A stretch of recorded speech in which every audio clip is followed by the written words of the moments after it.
Bonjour, mesdames et messieurs.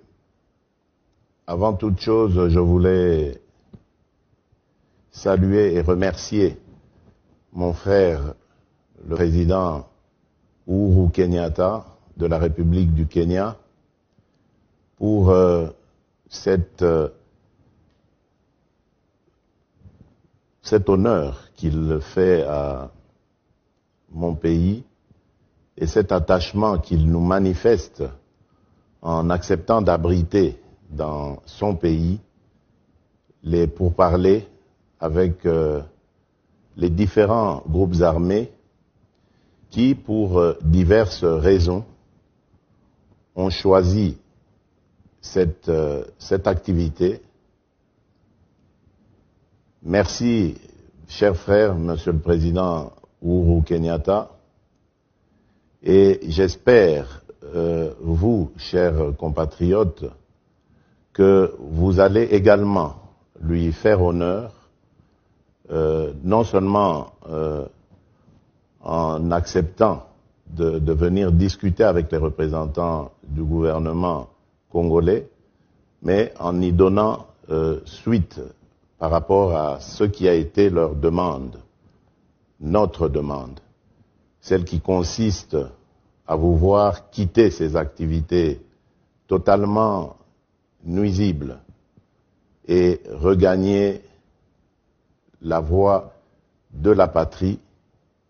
la voie de l'unité et de la paix sur tout l'ensemble du territoire national. Je vous remercie d'avoir entendu cette voix et vous félicite également pour votre engagement à vouloir quitter ces activités qui finalement n'honorent pas notre pays. J'ai tenu à vous rencontrer lorsque j'étais à Nairobi, mais malheureusement pour des problèmes de logistique, notre rencontre n'a pas pu avoir lieu.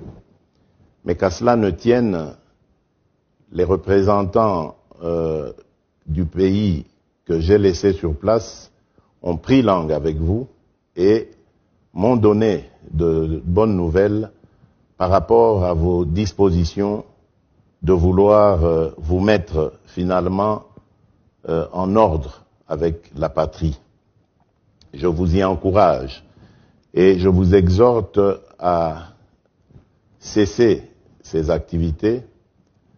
et vous garantis qu'il ne sera fait de mal à personne tant que vous accepterez la main tendue du gouvernement parce que vous êtes des compatriotes et que la République doit vous protéger. Vous avez gagné le maquis pour des raisons diverses que je peux comprendre, qui malheureusement sont liées à la situation qui a précédé mon avènement à la tête de la République démocratique du Congo. Et comme je le disais, je peux comprendre cela. Mais aujourd'hui, je voudrais vous dire que les choses ont changé. Vous avez, à travers ma personne, un interlocuteur qui est prêt à écouter vos desiderata, mais également qui est prêt à réaliser aussi vos vœux, surtout ceux de vous garantir la paix et la sécurité. Je comprends que pour des raisons diverses, vous ayez décidé de prendre les armes pour défendre vos communautés respectives. Mais je voudrais vous dire que la vision que j'ai pour la République démocratique du Congo, c'est celle d'avoir une armée républicaine et une police également républicaine, responsable toutes ces deux forces et totalement attachée à la défense de tous les fils et de toutes les filles de la République. Il n'y a donc aucune raison de prendre des initiatives d'autodéfense parce que la vocation qui est celle des forces de défense et de sécurité, c'est celle de protéger tous les individus, qu'ils soient congolais ou pas, vivant sur notre territoire national. Je vous exhorte donc à quitter ces activités et à joindre le processus DDR-CS. Vous avez vu, nous avons rajouté CS parce que c'est le processus de désarmement, démobilisation, réinsertion communautaire et stabilisation.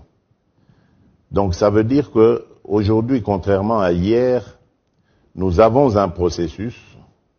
qui va prendre en compte tous les rendus, tous ceux qui vont quitter les activités des groupes armés et qui va s'occuper de leur avenir, c'est-à-dire leur réinsertion dans la communauté et de la stabilité même de cette communauté. Nous allons obtenir des soutiens, et ça c'est déjà le cas, des soutiens financiers, logistiques, techniques de la part de nos partenaires traditionnels qui s'engagent à nos côtés pour que tous ces rendus soient soient pris en charge de très belle manière et soient assistés dans leur réinsertion dans la communauté. Le but étant de vous former à pouvoir faire face aux besoins sociaux et communautaires à venir et à ne pas pouvoir retomber dans les travers du passé, à ne pas pouvoir vous trouver dans le besoin de devoir retourner dans vos activités du passé. Le but de la stabilisation, c'est également d'amener les communautés à dialoguer entre elles et surtout à privilégier la paix et l'unité. J'ai toujours